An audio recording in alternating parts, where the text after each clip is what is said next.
disable random people from adding you to your team's group. So hey guys, welcome to this tutorial. In this tutorial, I'll be guiding you through the exact steps on how you can disable other people, especially random people whom you don't know, to add you into different teams group.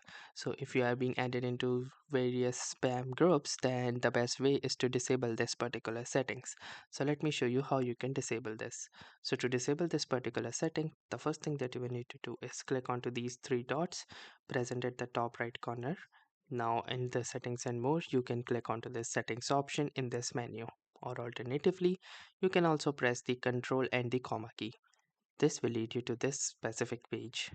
Now, within the settings, you need to click onto this privacy tab right here, and within the privacy, you have different settings. Now, one such setting is manage who can add you to groups. So, from here, you can easily manage who can add you to groups, choose whether anyone on Teams or only your contacts can add you to group chats. People may notice this even if they are trying to add you to group chat.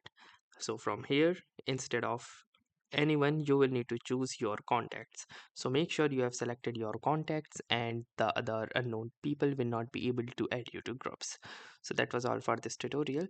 Thanks for watching and have a nice day.